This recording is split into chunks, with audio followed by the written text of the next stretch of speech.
Like our next guest is Amit Mehta. He's the director at LNB Group that has over 100 years of history.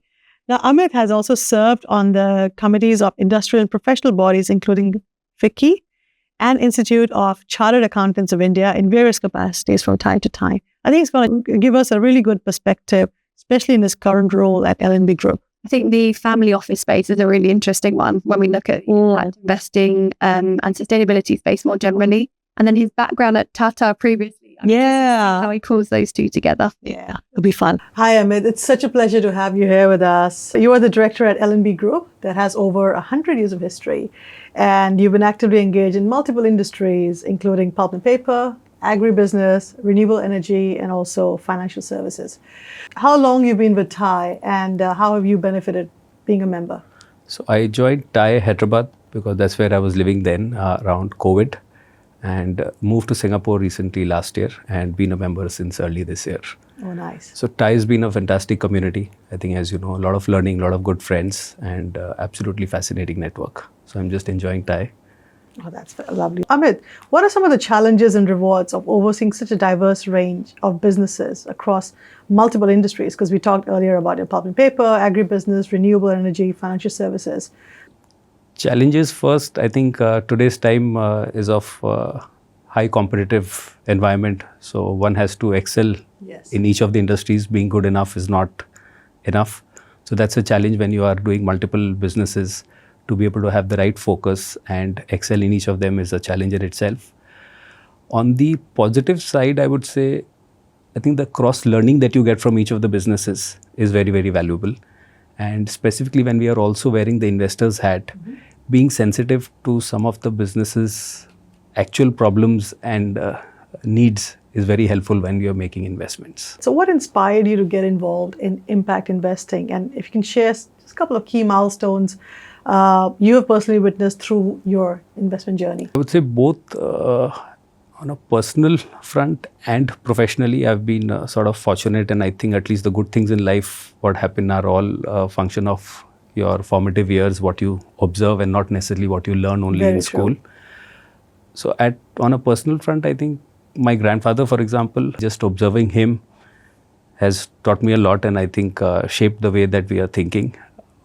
He has, he lived till 90 plus, fortunately, but the last 40 years of his life, he had given up active business, but was only doing social service in the sense, not the one which is, trying to get his nameplate everywhere, but he was doing animal welfare. He was saving cows and goats from being slaughtered and put them into a shelter home for life. Last 40 years. 40 years of his life. That's incredible, isn't it? Wow. And he was doing something which in Hindi we call Gupt Daan, which is trying to help people in financial distress. It's almost like a secret sponsor, if I could say that. Would that be the kind of right translation? Yeah. So I think, and he was the one, on a sustainability front, what we talk about today, I think that's what he was actually practicing, not wasting water, not putting in the light on unnecessary when you're walking out of the room, put it off, and many more things like that, which when I look back today is all the things that we are talking about sustainability. He actually lived the life that we should be.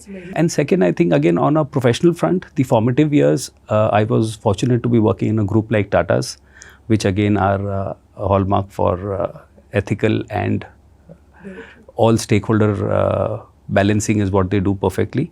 And recently now in this group, if I say, so I think for us also sustainability has been a way of life over the last few decades. I know it's a buzzword today, but in our case, for example, one of our businesses is we've got tea plantations and tea factories.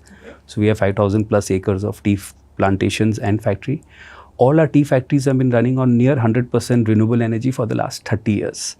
So that's again the vision of our chairman here, Mr. Bangad, who has been sort of 30 years back also in the early 90s, he was focusing on these things. We used to own a pulp and paper company. The raw material there used to be wood.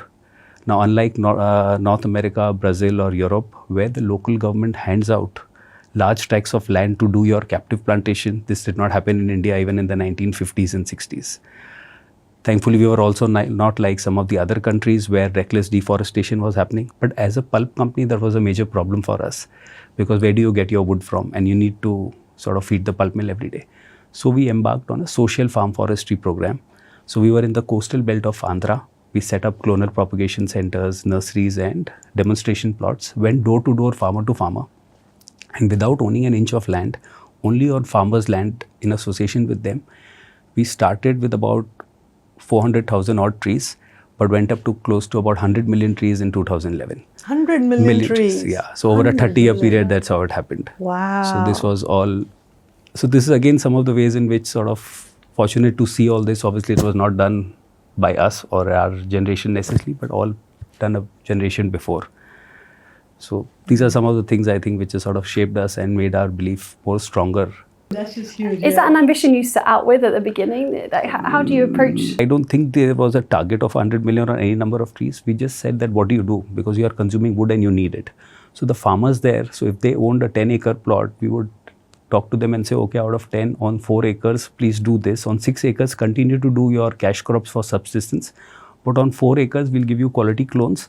Grow the wood. After 4 or 5 years when it's harvested, we are natural buyers, but you have no obligation to sell it to us. So you create trust and you let the farmers. So for farmers also what happened, while they were getting money every 6 months from their cash crops, on certain part of the land, they were growing something which was a back-ended return. So it gave them a lump sum amount after 4 or 5 years, which they could productively use. Otherwise, what manage their risk, right? Yeah. As well. Yeah, absolutely. So I think both managing risk and also giving a lumpy amount after 4 or 5 years, which they could put it to productive use for the benefit of the family or their own farm. Almost like an endowment plan, isn't it? Yeah. So it's a full savings. So I think that augured well. So I think our way of life has been, we put up India's first elemental chlorine-free pulp mill in the country, which was again a replacement capex and not an incremental capex. We did not think of the words renewable or sustainability probably, but we just sort of practiced it, what was the right thing to do. So fortunate to sort of see all this across, my formative years and here.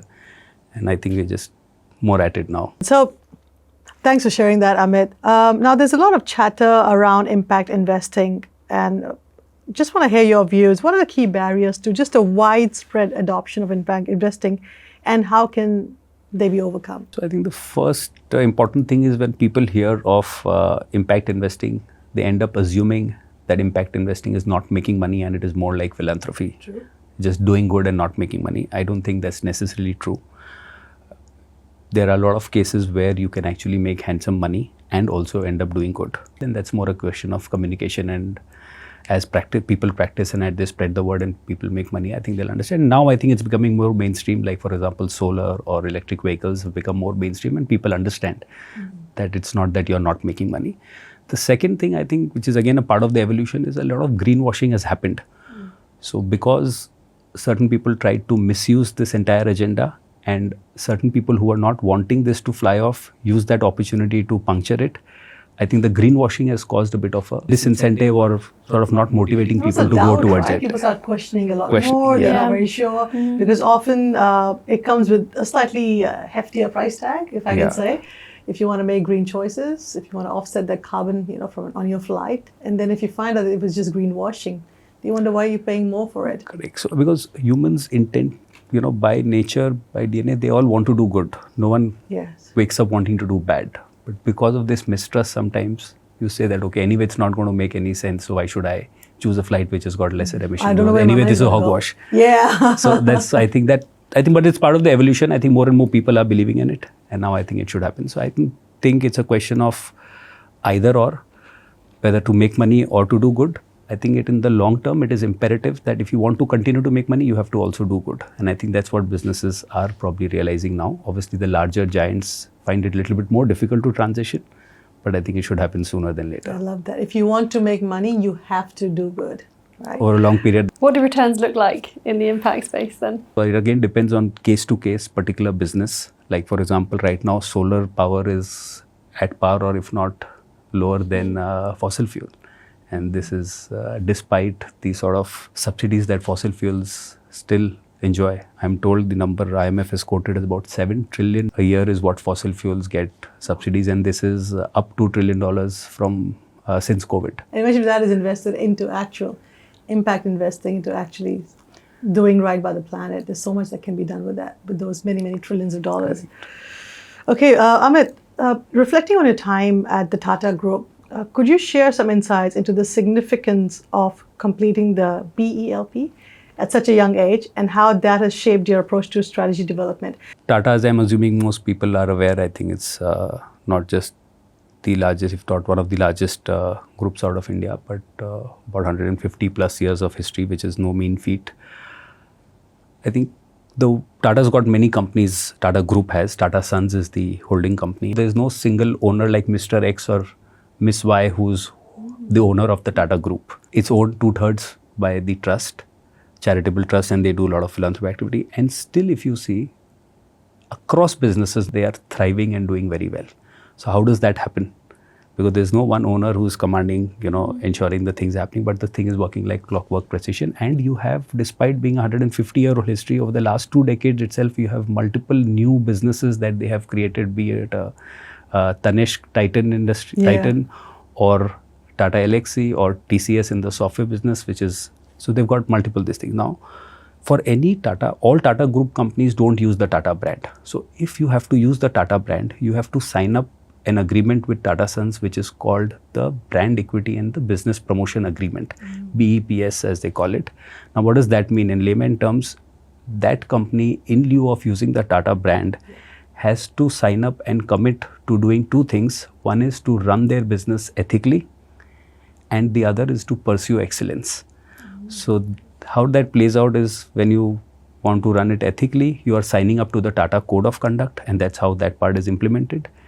On the business excellence front, they have something called a Tata Business Excellence Model, which is TBM, which is an adaptation of the Malcolm Baldrige Quality Awards of US. So TBM helps bring out the best business processes and approaches to leadership and business strategy across the group. And every year on JRD's birth anniversary on 29 July, they celebrate the award ceremony, the final culmination called JRD QV Award Night on 29 July.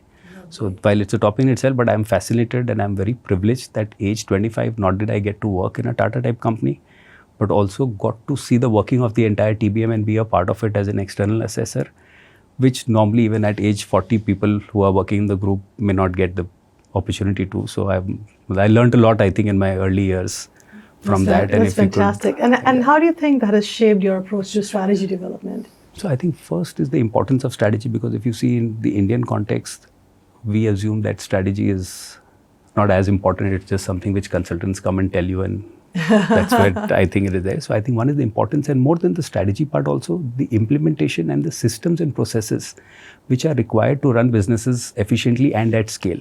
So if you see the scale of Tata Group and without an owner, so I think just speaks how does that machine work. True.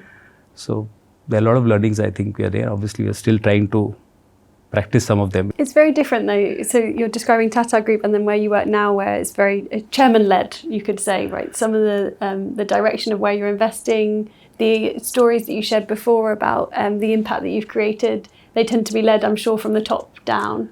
Yeah. Where are some of the benefits you see of the models? So I think, while this is family owned or owned, but it's thankfully not like a one-man show here. And the chairman, uncle as we call him, is also a super delegator. So I think that way the ethos, while being family owned, is very, very professional and forward-looking and not. So again, see, however institutionalized you have to have a top leadership who's setting the right tone. Mm-hmm. So whether in the case of Tata, at an appropriate time, last 50 years, it was JRD or then Ratan Tata. So similarly, I think here also we are blessed, unlike many other family companies or family-owned businesses where people find it difficult to even delegate to their 45-year-old sons. So I think thankfully here we are quite delegative and professional in our approach. You're right. So I think that's the good part. Thanks. So Amit, why are you so bullish on sustainability? So we feel that sustainability, just like digitization has been over the last few decades, sustainability is also a mega trend and not just a fad, is what we'd like to believe. I think it's already playing out over the last 20 odd years, if not more, and should continue to play out more aggressively over the next few decades. And sustainability is not limited to solar or electric vehicles. I think everything we see in this room is going to undergo some change, whether incremental or disproportionate, whether it is construction materials, we'll have more greener. What do we mean by sustainability businesses? So, greener materials, alternate to plastics. Now you have plastic being made out of seaweed and starch. So humans by nature are not going to compromise on cost or convenience.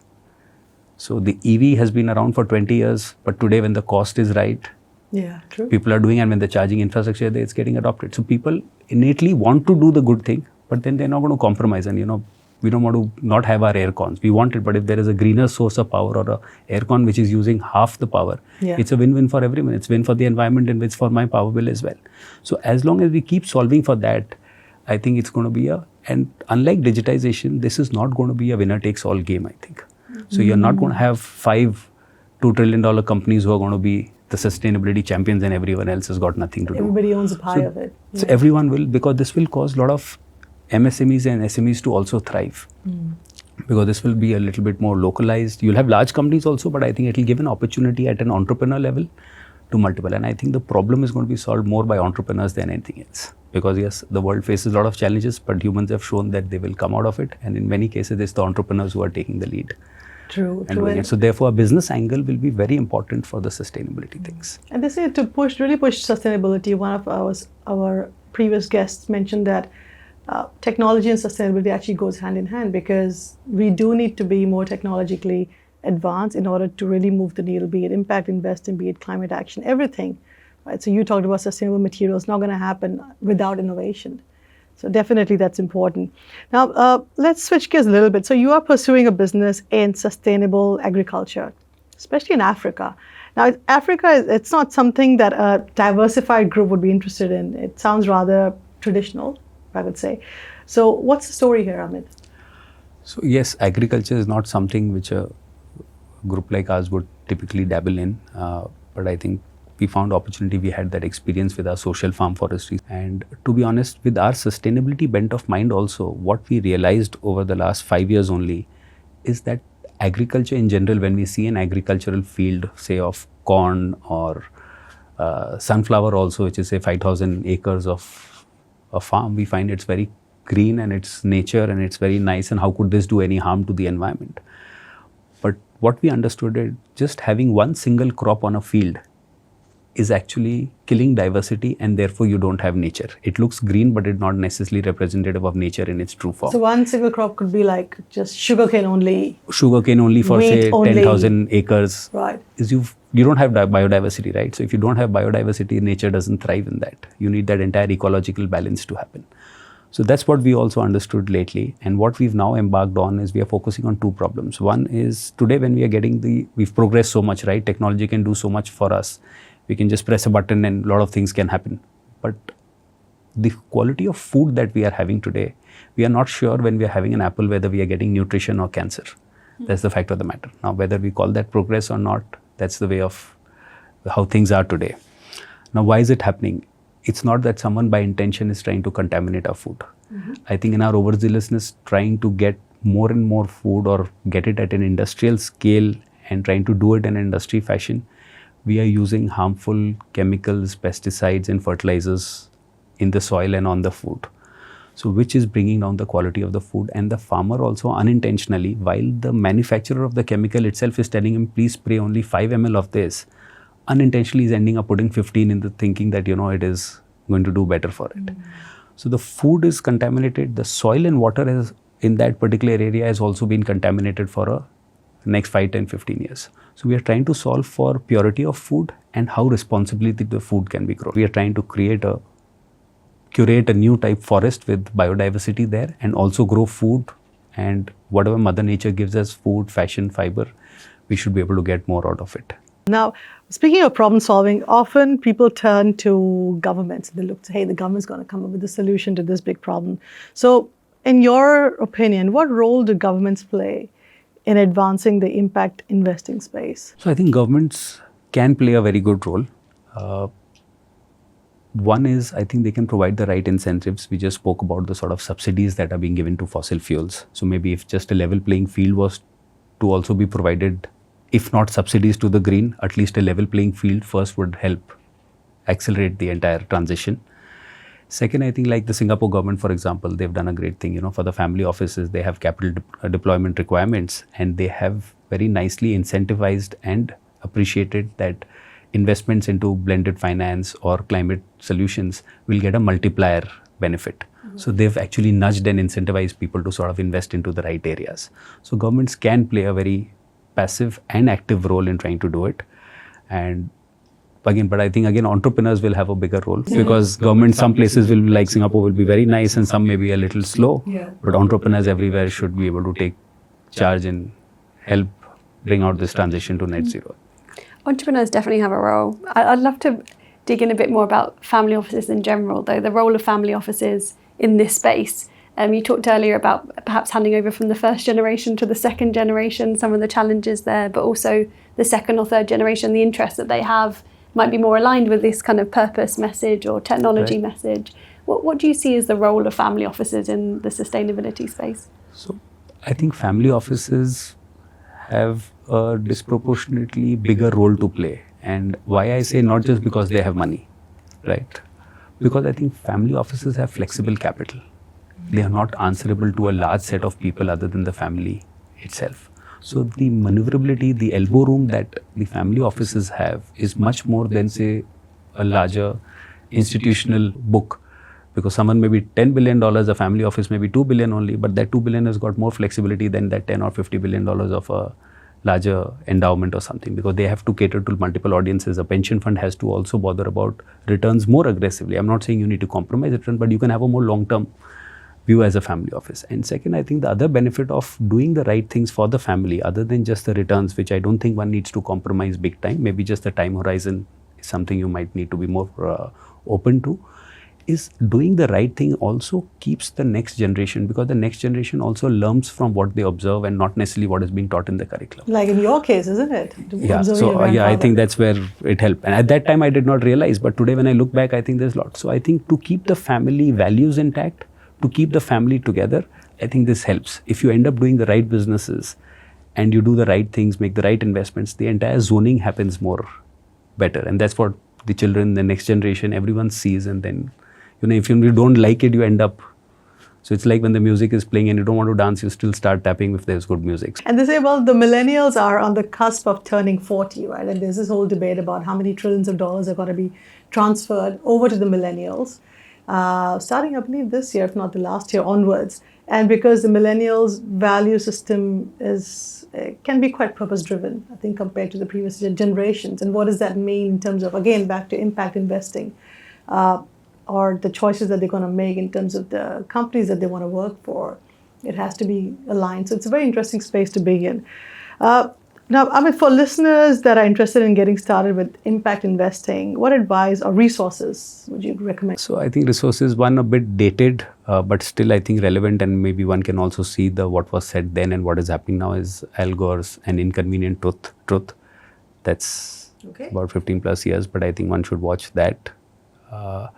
Then you have the Global Impact Investing Network, which has got a lot of free resources online to sort of read up. Mm-hmm. And then there is another media platform which just talks about good stories in general, but also a lot of impact stuff is there. There is a thing called Better India out of India. So they've got a publication that's more online, which talks only about positive news. It doesn't talk about the news in general and the negative things. So it only talks about stories of human spirit where people have done good. So it has a lot of impact. So I think there's a Impact Forum Cinema Awards also. They come out with top 10 or 20 documentaries or short films every year. So one can go through that. And then I think the best is to speak to teenagers today, whether your own or because they are the ones who are more in this zone and they know what's happening and what needs to be done and what's not right. Because they know we've messed up the planet anyway. They know we've messed It's up to them now to save us. Actually, if you see. Save themselves. Yes. So those are great resources. Now, I mean, one of the things that I'm quite passionate about is mid-career workers who want to switch industries. And so I'm a certified skills future trainer, and I've also taken up a course recently that I've completed just to equip myself with sustainability. So help me understand mid-career workers who are becoming increasingly passionate about this space, and also once they take up a course or they start, it just seems to be a very difficult space to navigate if they want to change. A lot of them are quite practical that, yes, if they make a career switch, they probably would have to take a pay cut because, the skills that they had in the past 20 years are probably not as required as once they make the switch into this new space. So my question is, For people who are training right now and equipping themselves and upskilling themselves with sustainability, climate action, impact investing skills, how can they essentially find a job? So on a lighter note, every company today has opened up a position of a sustainability officer in some way or the other, because the customers want it or the investors want it. So at least for optics, it's getting started. So getting a job is not as difficult. Now the important thing is, how does one prepare oneself and do justice to that? So I think one is good part. This entire transition is a new thing. There are no experts per se. So reading up, being knowledgeable as much as possible is going to help. Whether you do a course, it depends. If you are, on a technical side, either you can upskill yourself, or in general of a particular industry, you can see how the transition is happening. What are the 2 or 3 ways in which that transition is happening? Try to skill yourself, or at least be knowledgeable in that front. Because when you are going to a company which is wants to transition to net zero but doesn't know how to, then this skill set and passion can come very handy. Because in that room of 8 other colleagues, no one else has that knowledge edge, and no one else is as passionate as you are. So that itself is, I think, good enough, and then you get to lead that particular angle or contribute to it. So I think knowledge is going to be very, very important, and obviously passion, because this is not something that can be just, you cannot gulp it down. I think it has to come from inside, and then only you will be able Just to do like it justice. came from inside for Rebecca when she gave up. Yes. When she was 7 years old. I think voluntary is really the good. best, I think, yeah. That's a really good piece of advice. I think that's pretty much wraps up our session today. Thanks a lot, Amit, for spending time with me and Becca. Pleasure's and mine. sharing your journey with us. Thank you. exciting. Pleasure's mine. Thank you so much. Thank you. Get in touch with us at Thai Talk if you've got any suggestions, recommendations, or feedback for us. Subscribe to hear more from Thai Talks on entrepreneurship, investment, and impact. I'm Manisha. And I'm Becca. Thank you for listening.